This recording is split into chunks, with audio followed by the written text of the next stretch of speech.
La fidélité, c'est tromper. Je pense qu'on est tous d'accord avec ça. Maintenant, jusqu'où on peut considérer qu'une femme ou un homme peut être infidèle? Qu'est-ce qui caractérise vraiment l'infidélité et les raisons qui poussent certaines personnes à être infidèles?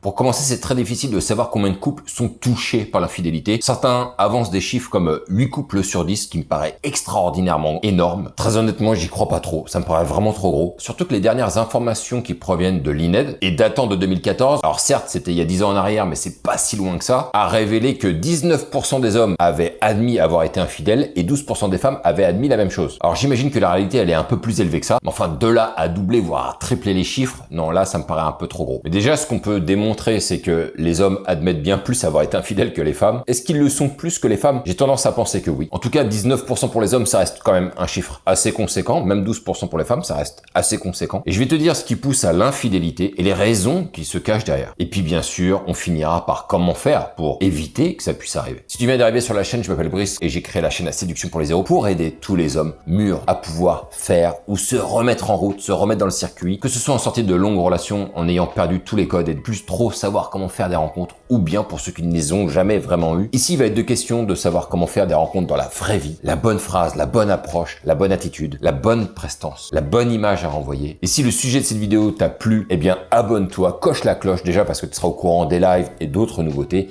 mais aussi pour aider cette petite chaîne. Et si tu veux vraiment aller plus loin, va en description, je t'ai mis à disposition un lien qui te permet d'accéder à ma formation vidéo gratuite qui sont les 7 piliers pour devenir plus séduisant et te mettre sur de bons rails pour faire de belles rencontres dans la vraie vie. Oui, mais Brice, tu sais, aujourd'hui, c'est difficile de rencontrer des femmes dans la vraie vie avec les féministes. Non, c'est encore possible. Faut arrêter d'écouter toutes les conneries qu'on peut entendre à la télé, sur les réseaux sociaux. Aujourd'hui, on peut encore rencontrer des femmes dans la vraie vie. Je le fais moi-même. D'autres le font. J'ai eu des témoignages réguliers qui le prouvent et ça marchera encore longtemps parce que l'humain aime être en contact avec l'humain. Et pour revenir au sujet de la vidéo, certains disent que l'infidélité est un sujet qui touche énormément de couples. J'ai donné des chiffres tout à l'heure et je pense honnêtement que le sujet de l'infidélité ne touche pas autant que ça les couples qu'on peut trouver aujourd'hui en France. Et pour cela, je voudrais mettre 2 facteurs en lumière. Le premier, et si tu me connais un petit peu, tu sais que j'ai rencontré énormément de mecs dans ma vie. Suite à mes différentes activités professionnelles, j'ai côtoyé vraiment des centaines et des centaines de gars. Et la première chose que je peux dire, c'est qu'une extrême majorité des hommes sont complètement nuls en matière de drague et de séduction. Et pour l'avoir vu de mes yeux, j'ai vu beaucoup de mecs faire des tentatives avec des gars, mais qui se soldent pour la plupart du temps par des échecs, tellement ils sont nuls. Ce que je veux dire par là, c'est qu'il y a des tentatives d'infidélité qui est certainement au-delà de ce qu'on peut imaginer en matière de chiffres, mais qui se soldent pour la plupart par des échecs parce qu'ils n'y arrivent pas, ils savent pas faire. En ce qui concerne les femmes, on sait très bien que c'est beaucoup plus facile pour elles d'avoir une partie de jambe en l'air. Et une nana pourrait très bien faire une proposition à un homme marié, très souvent, l'homme passe à l'acte. Mais comme la nature est bien faite, et ce que j'ai constaté moi dans ma vie, c'est que d'une manière ou d'une autre, les femmes sont plus fidèles que les hommes. Ce qui résulte du fait que les femmes traversent beaucoup moins la ligne que les hommes, alors qu'elles en ont beaucoup plus la possibilité. C'est ça qui est marrant, en fait, dans la nature humaine. C'est que les hommes sont beaucoup plus prompts à pouvoir niquer tout ce qui bouge, mais comme ils savent pas faire, du coup ils n'arrivent pas à assouvir leurs besoins, alors que de l'autre côté t'as des femmes qui ont beaucoup plus de possibilités de traverser la ligne, mais qui elles ont une mentalité bien plus fidèle que les hommes. Donc pour résumer cela, oui je trouve que les femmes sont plus fidèles que les hommes, et heureusement d'ailleurs, parce que si les femmes avaient une mentalité d'homme, mais ce serait l'anarchie générale. Tout le monde tromperait tout le monde, en permanence. Maintenant comment on fait pour définir vraiment l'infidélité? Je pense que ça nous est arrivé pour beaucoup d'entre nous d'avoir à un moment donné, eu envie de flirter ou d'avoir flirté un petit peu avec une femme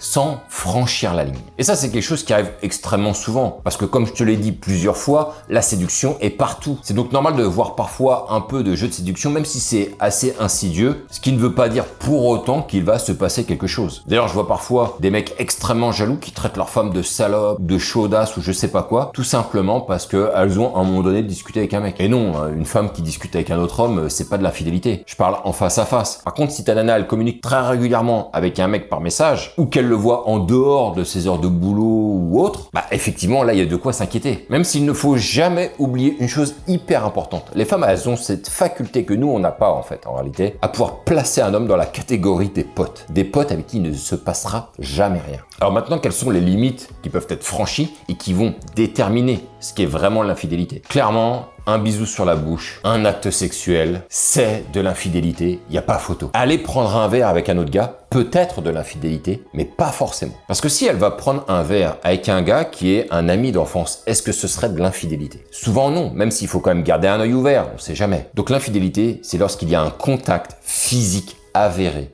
entre deux personnes de sexe opposé. Ou du même sexe si tu veux, mais c'est pas le propos de la chaîne. Maintenant, j'entends souvent ce clivage qui est que l'infidélité, c'est le mal absolu. Voilà, c'est tranché, c'est 1 ou 0. La vérité, c'est qu'il n'y a pas de vérité absolue là-dessus. Et qu'il faut regarder à l'intérieur de chaque couple. Prenons l'exemple d'un mec qui a des rapports sexuels une fois par mois avec sa femme. Et il y en a plein. Des mecs comme ça, hein. J'en connais. Bah évidemment qu'il va avoir des vues sur une autre femme et qu'il va vouloir assouvir ses pulsions. Un mec lambda, il a besoin de niquer, il a besoin d'exercice, il a besoin d'activité sexuelle. Et si t'es une femme, et je sais qu'il y en a certaines qui regardent, qui ne donnent pas assez de plaisir sexuel à son homme, inquiète-toi, parce qu'il va commencer à regarder ailleurs. Autre chose, si on est vraiment binaire, on peut se dire que l'infidélité, c'est lorsque une femme va coucher avec un autre homme. Mais si t'es le genre de couple qui va dans des clubs échangistes et que ça te plaît de voir ta femme se faire troncher par d'autres gars, est-ce que c'est de l'infidélité? Non. C'est pour ça qu'il faut arriver à délimiter en fait ce qui se passe à l'intérieur de chaque couple. Et sur l'activité sexuelle, on sait très bien, et c'est d'ailleurs souvent un peu le drame, c'est qu'une femme, elle peut avoir beaucoup moins besoin d'une activité sexuelle soutenue par rapport à un homme. Ce qui fait que parfois, on peut se retrouver avec des déséquilibres assez énormes où, effectivement, certains couples n'ont des relations sexuelles qu'une fois par mois, par exemple, ou une fois par semaine, ce qui est très insuffisant. Mais pour une femme, ça peut lui convenir, alors que pour l'homme, ce serait complètement différent. Maintenant, pourquoi est-ce que l'infidélité se produit-elle? Il y a plusieurs facteurs à cela, mais pour les plus connus, il y a déjà un désintérêt de l'un envers l'autre qui peut pousser à vouloir revivre de nouvelles sensations avec quelqu'un. Il y a aussi certains hommes qui n'ont qu'une envie, c'est de niquer tout ce qui bouge. Et on peut retrouver aussi des femmes dans ce genre de registre, mais à des volumes vachement moins élevés. Ça peut aussi être un commun accord. Certains couples ont validé ça. On parle d'union libre. Tu vois, certains couples, ils sont très au courant que l'un et l'autre peuvent aller trifouiller à droite à gauche. On n'en parle jamais vraiment. On sait que ça se fait. C'est pour la pérennité du couple. C'est acté. Ça fait partie du contrat. Mais l'infidélité intervient aussi souvent à cause d'un énorme manque de communication. Et ça, c'est quelque chose qui revient très souvent. Moins de considération, moins d'activité sexuelle. Et si on n'en parle pas, c'est petit à petit ouvrir la porte à des relations externes. On n'en parle non plus jamais, mais lorsqu'une femme vient d'accoucher, elle se métamorphose tout à coup de femme en maman et tu peux te retrouver en stand-by en termes d'activité sexuelle pendant pas mal de mois. Et je pense que tous les papas pourront en attester et ont vécu cette situation qui est franchement compliquée à gérer. Donc tu l'auras compris, il y a quand même pas mal de facteurs qui expliquent pourquoi est-ce que l'infidélité se produit. Et si tu as d'autres exemples, d'ailleurs, n'hésite pas à le partager dans les commentaires. Mais maintenant qu'on sait un peu mieux les raisons de l'infidélité, la raison c'est de savoir pourquoi est-ce que ça se produit plutôt que d'acter une séparation. Ah oui. Et là je peux te dire que le jour où je me suis séparé de la mère de ma gosse, toutes les langues des hommes se sont déliées. Il y en a beaucoup qui ont commencé à m'avouer que c'était compliqué aussi au sein de leur couple, qu'ils auraient aimé faire la même chose que moi, mais qu'il y a quand même des difficultés derrière. Et le problème numéro 1 qui fait que les gens à la limite préfèrent rester en couple dans un couple qui leur convient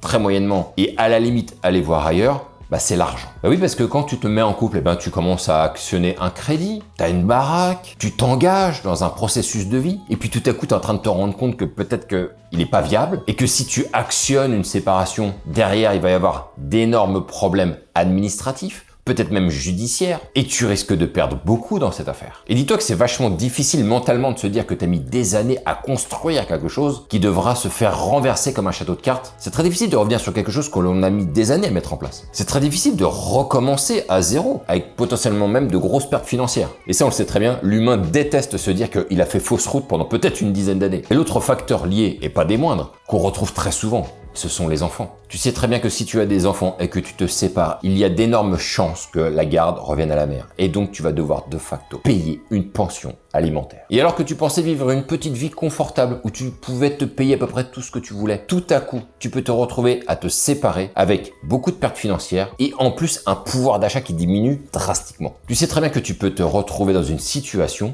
où tu vas déjà devoir changer de logement, potentiellement vivre sous un toit qui est pas terrible du tout et peut-être même que ton salaire n'arrivera même plus à couvrir les dépenses tellement il y aura de nouvelles sorties qui étaient imprévues. Et c'est pour toutes ces raisons, les gars, que les hommes hésitent énormément à vouloir acter une séparation. Si on n'avait pas le problème de l'argent, il y aurait mais beaucoup plus de séparations que ce qu'on peut voir aujourd'hui dans les chiffres. Du coup, pour beaucoup d'hommes, on reste comme on est, on va bouffer un petit peu de merde tous les jours, et puis on va les mettre un petit coup dans le désert, pas vu, pas pris, on est bien. Alors que les femmes, elles ont pas cette même restriction, parce qu'elles savent très bien que à la clé, elles pourront s'en sortir. Tout simplement parce que pour elles, le risque financier est malgré tout moins élevé. Maintenant, on va se pencher un tout petit peu, les gars, sur l'infidélité chez les femmes. Les raisons qui vont souvent pousser une femme à être infidèle sont de nature assez différente de celles des hommes. Certaines femmes peuvent se retrouver charmées par des hommes qui les considèrent plus, qui les fait se sentir importantes, alors que c'est plus vraiment le cas dans son couple. Elles savent aussi très bien délimiter des choses qui leur conviennent et qui fait que ça ne les pousserait pas forcément à aller jusqu'à une séparation. Par exemple, je me souviens une fois avoir couché avec une nana que j'avais rencontrée en soirée, qui était en couple avec un gars, et elle l'adorait, son mec, mais elle me disait que au pieu, c'était nul. Du coup, elle avait pas envie de se séparer de lui et elle allait chercher ce qu'elle avait besoin chez d'autres hommes, et donc ça lui permettait de continuer quand même la relation, et ce qu'elle n'avait pas chez lui, elle le trouvait chez d'autres. Et on a d'ailleurs parfois la même chose chez les hommes, mais de manière un peu plus sauvage. Je me souviens d'un gars qui s'était fait prendre la main dans le pot de chocolat, et il avait trompé sa nana qui l'adorait de malade. Je me souviens, il arrêtait pas de me dire qu'il l'aimait, mais il ne pouvait pas s'empêcher d'aller la tromper. Et un jour, il rencontre une nana qui était à 50 km d'elle, sauf que pas de bol. En fait, c'était sa cousine. Improbable. Et il m'avait dit, il était en pleurs, le gars. Mais il dit, tu sais, putain, j'aime ma nana, mais il y a rien à faire. J'ai envie d'aller niquer à droite à gauche. Ça, c'est un problème qui est difficile à résoudre. Maintenant, comment on peut faire pour prévenir l'infidélité pour qu'elle n'arrive pas? Je ne le dirai jamais assez, mais c'est la communication déjà. Si un couple n'arrive plus à s'entendre ou à se comprendre, alors tu as tous les signes d'une séparation à venir ou bien d'infidélité à venir. Si tout le monde se complaît dans le mutisme, alors que tout le monde a constaté qu'effectivement il y a un problème au sein du couple, eh ben t'as toutes les raisons qui vont à un moment donné pousser l'un des deux à être infidèle. De même, je vois certains couples où à l'intérieur tu as le mec qui va vouloir pousser à aller dans des clubs échangistes alors que la nana elle a pas envie du tout, bah tu peux être garanti qu'à un moment donné le gars il va aller chercher ce qu'il a besoin. Pratique sur certaines pratiques sexuelles. Si un mec il a envie de pratiquer la sodomie et que sa nana elle dit non à chaque fois, t'inquiète pas qu'à un moment donné il va aller chercher ça. Ou sinon il passera son temps à aller se palucher sur des sites porno où il verra ce genre de scène quoi. Donc voilà ce que je voulais dire sur l'infidélité, c'était assez dense, il y avait pas mal d'informations. Dis-moi si toi tu as déjà vécu justement une infidélité ou si toi tu as été infidèle, si tu as envie de partager ça, je sais que c'est pas forcément évident. Sur ce, on se retrouve pour une prochaine vidéo, ne lâche rien et vive ce putain de game.